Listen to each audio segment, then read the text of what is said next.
Dear CP, this is going to be a great program, and here's why.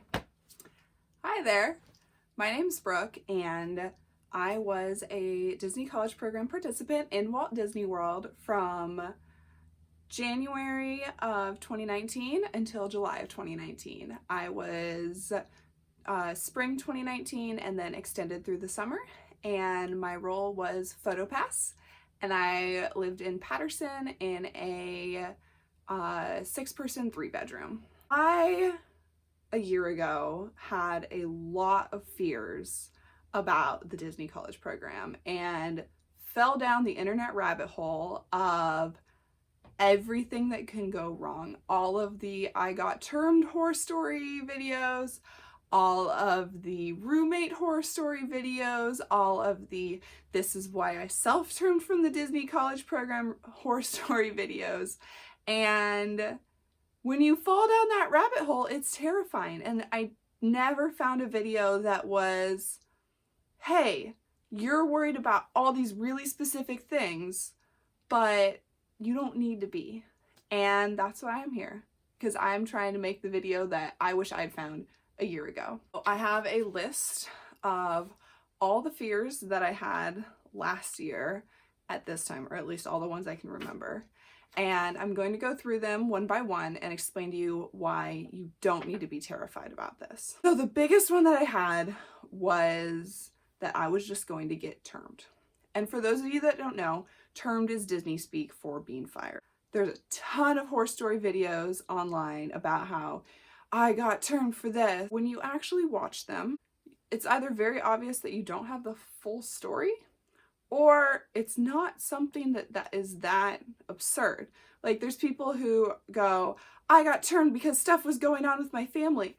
And then you watch the video and go into detail and you realize they got termed because they didn't show up to work for 3 days and they didn't call anyone to say, hey, this is going on. Also, every single person I know knows a person who knows a person who knows a person who knows a person who heard about a person who was on the Facebook page that just got termed on the spot for this, termed on the spot for that. And I'm sure that happens.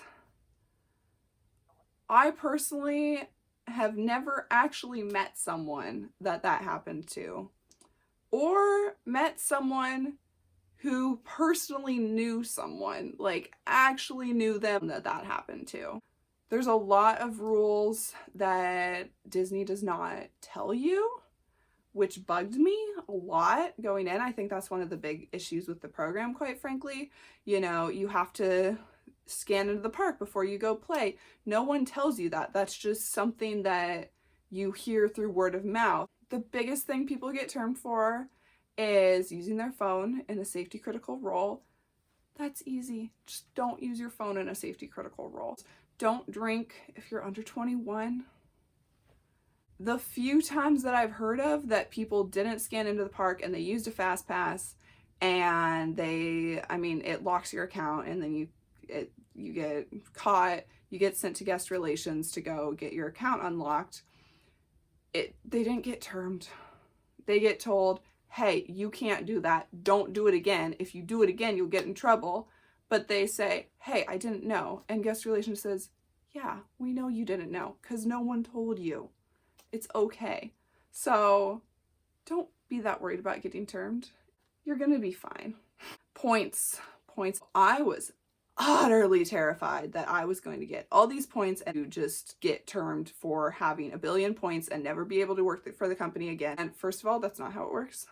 If you do get termed because of points, you're typically put on like a restricted rehire 6 months. If you get put on do not rehire ever, it's typically because you were doing something really wrong in your role already before you got termed for the points. My leaders, at least, and most of the leaders that I've heard about, weren't out to get us. Like, someone died, if they had to go home for graduation, all of that stuff, the leaders were pretty willing to work with us. And I even emailed my leader like, hey, Starlit Splash is coming up. We're all going to be scheduled to work. None of us want to work that night. Can I please not work that night? And also all of us. And he was like, look, you're the bottom of bidding. We can't just give you the days off. But I emailed scheduling to see what they can do, and if you do end up scheduled that day, email me and I'll let you give away your shift. And if you didn't know, CPs aren't allowed to give away shifts anymore. So I got scheduled. I immediately posted in the group. It's like, hey, I need to give this shift away. Gave it away to someone. Emailed my leader. It's like, hey, David, guess what? Got scheduled. Giving it away. Sound good? And he approved it, and that was it. I got to go to Starlit Splash, and I did everything right. My shift was covered. It was perfect. I was never late. I was 5 seconds away from being late on my last day because I was getting real lax on getting on the bus on time. And I was like, oh, I can take a later bus. Oh, I can take a later bus. Honestly, I think I was just like doing nothing at my locker, and that's why I was almost late. I was at Magic Kingdom, which meant that you have to take the West Clock bus, and then I would change when I got to work because I didn't have a car, so that allowed me to go wherever I wanted without dragging my costume around before work. So I could go to Epcot and then hop the monorail over to work and then change once I got there. So I would try to be at base by 15 minutes before I clocked in. I tried to get to West Clock by 30 minutes before my shift. So that meant that I would look at the bus schedule and I would say, okay, what time is the latest bus that I can take that still gets me there 30 minutes before? And I just made sure that I was on that bus. I never missed a bus to work. The only bus that I ever missed was when I was going to the park to hang out with my family. It was a slight bummer, but it was an extra 30 minutes. It wasn't a big deal. I was at Patterson. I had to walk to Chatham's bus stop. I just left Patterson 15 minutes before the bus arrives. You know, you always give yourself buffer time. You're never going to get a point for being late. I was sick once. When I was sick, I did call out sick. What I wish I had done that I didn't realize I could do at the time is you can call whatever phone number you have for in charge the morning of and say, hey, I'm sick, my car died, etc., etc. I need an ADO. And they'll work with you. They'll try to figure out if they can give away the shift, get someone else in. If they don't need you, you know, they usually try to overstaff. They'll try to work with you so you don't have a point at all. The biggest trick is just always working with your leadership and saying, this is what's going on with my life. When you work with leadership, they're pretty great. They're humans too. And making you miserable doesn't get them anywhere. If you're miserable, then you're not making the most magic that you can, and you're probably not going to stay on. They're going to have to train new people. You're going to be grumpy at work. Like, it doesn't motivate them to just term you on the spot, to give you points. None of that is what they're going for. But if you don't talk to them, then you're going to put them in a situation where they have no choice, because Disney does have rules in place for a reason. I was really scared about hating the DCP and about the weather. I don't like being outside. I did not want to be outside a bunch. Then I worked PhotoPass, which was my dream role and is almost entirely outside. I learned to enjoy being outside. Honestly, there were days that I was like, this is it, I'm not gonna make it. You know, I joke, I'm like, there were days that I was standing there and I was like, this is how I die. We trained for 4 days and then we worked 2 weeks during the day. And then after those 2 weeks, you get scheduled for night training, and it's night and view training, and it's 2 nights. And I had night training on Friday or on Saturday, view training on Sunday, and then Monday, I had my first night shift. And then back then I had Tuesday, Wednesday off every week. And I was sobbing in the utilidors after my view training because I was so sick, but I didn't want to go home because I didn't want to ROS and I didn't want to have to redo training. You know, I had waited so long to finally get night and view training, and I do not do mornings. So it was a long 2 weeks. And so I powered through that, and then did not get out of bed on Monday, like missed my first ever night shift. That was the day I called out sick. Had Tuesday, Wednesday off, did not get out of bed. By Thursday, it was only my 3rd week. I was like, I can't get points. And I didn't know that I could call to see about an ADO or any of that. So I like dragged myself out of bed, dragged myself to work. And I just remember standing on Main Street at Bakery and just being like, you don't have to get through this shift. Just get through your line. And then I'd get through my line and I'd be like, okay, the nausea's kind of calmed down. I don't think I'm going to pass out right now. I can do this. I can get another line. And, you know, a line would reform because it kind of ebbs and flows when you're in PhotoPass.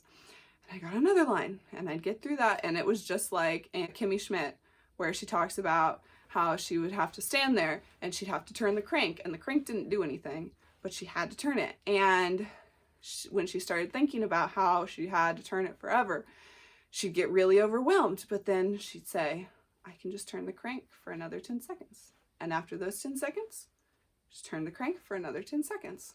And that's how I got through those shifts. And in the end, I loved it a lot more than I thought I would. I expected to like it. I knew going in, Disney's a corporation. You know, they don't have my personal interest at heart, not because they're evil, but because they, you know, it's a corporation with like hundreds of thousands of employees. They don't need to worry about me. My leaders cared about me personally. My coordinators cared about me personally. I've had great coworkers. There's just nothing like standing backstage and watching Happily Ever After with just the park spread out below you and the sky full of fireworks above you. Like, nothing will ever top that. Nothing will ever top that moment when you're standing on Main Street and you hear this little kid behind you go, Mom, the castle is so beautiful. And it's this little 5-year-old boy. And what 5-year-old boy says, Mom, the castle is so beautiful? But at Disney, they do. There were a few terrible guests, one in particular. They leave. You know, they're there for a day, a week maybe. We had one really weird guest who was there like every day for 4 days straight, and I don't think he ever left Main Street. But, you know, they're there and then they're gone. And that's it. You never see them again. You live here. They don't. This is your house. You know, we call them guests because they're visiting us. So no matter how terrible one guest is, I had 1 or 2 guests complain about me, but, you know, I never got a talking to from leadership over it, because the one that they did follow up with me about, I explained it and they're like, I mean, it wasn't really the guest's fault either. It's a camera issue and I was trying to fix it, and they're like, that happens. There's not much else you could do. And I was like, that's what I thought. But if you have any tips, let me know. Overall, it was fantastic. Like, there's a magic of living in a story that you can't get from anywhere else but Disney parks. And the weather, you get used to it. I was not used to standing all day. I was not used to dealing with the heat. By the time summer rolled around, you know, I didn't have any problem standing on Main Street for 2 hours at a time. You chug a lot of water. Honestly, it was the hardest when it was so hot that we'd get breaks, because you'd be on for 20 minutes, and those first 20 minutes, your body's like, I can't do this, I can't do this, I can't do this. And then as soon as you make it through that, it's like, oh, this is all that there is. This is who I am now. This is what we're doing. We're going to make it work. And it works out. So yeah, it's not terrible. Was really scared about working crazy hours, which I was lucky in PhotoPass. I never got scheduled crazy hours. Some of my friends did get scheduled crazy hours, but that was just a lot like the weather. You get used to it. You go from, you know, you're working 6 hours and then you get a 10-hour shift, and that seems like a ton, but it's just the same thing for extra hours. You're there all the time anyways. It doesn't feel that different whether you're on Main Street for 2 hours or for 3 hours. And you get some breaks, you know, natural breaks, fireworks, always a natural break. Maasai, you know, the parade when I used to work days, and occasionally I'd get scheduled that early. The parade's always, you know, it's all hands on deck, and then you sit backstage for 20 minutes, and it's great. Once Upon a Time, another break. Sit back on Center Street, enjoy yourselves, swap stories, talk about guests. It's great. I was really scared about the roommate situation because we prioritized 6-person because my biggest fear was bunk beds, which I'm sure would have been fine. I have friends who had bunk beds. They were fine. It wasn't a dream, but they were fine. Prioritized 6-person to get away from possibility of bunk beds. And there's so many roommate horror stories online.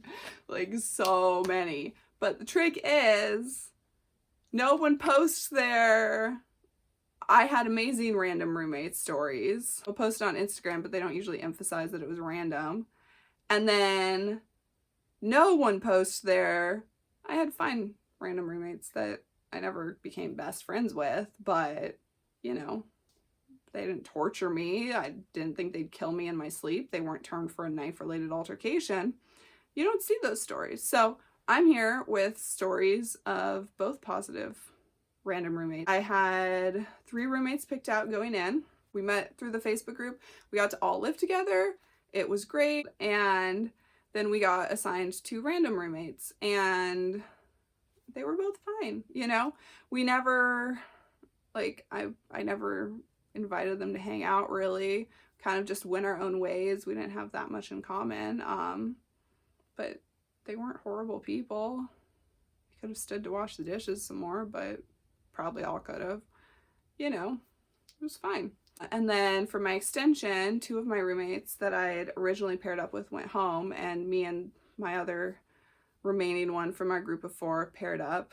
And then she had a friend that she kind of knew through church that joined our group. So then we had a threesome, and we got moved into another apartment because we had half. So when you have half, they can move you.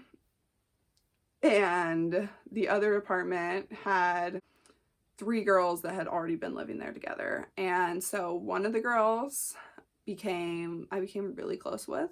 I love her to death. The girl that we kind of knew moving in, I also became really close with. Loved her to death. The other 2, we'd talk, they were fine. We never really hung out outside of the apartment, but, you know, we had fun when we were all together in the apartment. So no complaints there, you know. And I know so many people who had random roommates that their biggest complaint is like dishes, which aren't that big of a deal. Or, you know, they cook stuff that smells bad. They watch TV too late, you know. No true crazy people. And then I know a lot of people who got random roommates that they actually became really close with, and, you know, they were as close to their random roommates as the 4 of us that we'd originally met on the Facebook group were to our roommates. So don't need to worry about that. I had heard so many horror stories about the buses, and the buses are not fantastic. You are not traveling in a luxury liner to work every day. They get crowded. They don't come sometimes, but they mostly come. I never had one leave me stranded for work. If you do have one that leaves you stranded for work, you can call. I didn't have one catch fire. They have caught fire. One did catch fire like an hour after I got off of it. So that was concerning, but no one died. I think everyone got their stuff. That's just how it goes. The buses never made me late. I was lucky that I was never on a bus. No, I was on a bus that broke down, but it broke down when it got to Vista. So, you know, it was fine. They do switch out buses to get gas and stuff. That's a pain. You know, they kick you off the bus, but you survive. A lot of the buses leak above certain seats, so you have to kind of learn where the leaks are on your bus when it rains. But overall, I mean, I didn't have to pay for a car. I didn't have to pay for gas. The few times that I needed to go somewhere that I couldn't get or didn't have a friend to drive me, I Ubered. All my friends had cars, so I went a lot of places with them. And they were super nice. You know, they'd drive me to Target when I needed Target. But yeah, overall, I ended up eating a lot of Chick-fil-A because that's one of the only places that you can go because it's right next to Vista, so you can walk from Vista. So ate a lot of Chick-fil-A because that was the only place I could get to by myself outside of the bubble. Starbucks, mostly just drank Starbucks in the Disney parks. And there's a Subway in I think most parks backstage have Subway. I know Magic Kingdom did. So, you know, buses aren't amazing, but they're nothing to be that scared about. People definitely over-exaggerate how much they hate the bus. Disney look, that was my other huge concern. So I had my hair was blonder than this when I went to Disney, and I was really scared because, you know, if you take this, like, that is definitely too colored, and by the rules of Disney look, that's not allowed. So I was very terrified because there's all these stories of someone's friend of a friend who was in the Facebook group who went in 2009, had to dye her hair with box dye the night before, blah, blah, blah. They looked at me and they said, "Do you have any questions about Disney look?" And I said no, and they said, "Have a great day." Tattoos are really only a huge problem if you're in food and bev, particularly arm tattoos, because you're not allowed to have anything, I think, on here. I have a necklace that I wear every day. I ended up not wearing it most days when I was at Disney. Quite frankly, I think I could have. You know, I could have hidden it, but beneath my costume, it wasn't that big of a deal. I don't have any piercings, so piercings weren't a big deal. I do have glasses. Ironically, these are my old glasses. A month after I got home, I got glasses that are actually Disney look. So I don't know if these glasses are Disney look or not. It's kind of vague because they're neutral on the outside, but they are pink on the inside, and you can see some of the pink. No one ever called me on it, though. No one ever said, "Hey, those glasses aren't Disney look." So not too big of an issue there. These sunglasses are very not Disney look because of this, but they're prescription and they're what I had. So literally I wore them day 1 and 2 of training, where it's not specific to a park. It's just general training. Everyone from all the parks is there together for photo pass. And my trainer said, "Hey, those aren't Disney look, but it's going to be up to your leaders." And no one ever commented on them again. Most of the people that I know, if they had anyone bug them about glasses, said basically, "They're prescription and I can't afford new ones, so do you want me to be able to see? Or do you want to pay for new glasses for me?" And they said, "Keep wearing your glasses." So, you know, it's not that big of a deal. Don't really need to worry about that. I've seen a lot of people get away with a lot of stuff with Disney look. I would say if anyone at casting says that's not Disney look, just, you know, don't ignore them, but say thank you and then show up to traditions, see what happens. It's very rare that you get called on it multiple times. Disney look gets more and more lax every year. If you have flaming purple hair, you're gonna have to dye that, but if you can make the case that this is natural, unless you have a real stickler of a leader, you're gonna be fine. That is my whole list. That's everything that I was really scared of when I was in your shoes. I'm going to post a link to my social media below. Please feel free to DM me any of your questions. And also, if you have any fears that I didn't cover here that I can help assuage, please let me know. I'm happy to make a second video or just message with you. Yeah, you're gonna have a great time.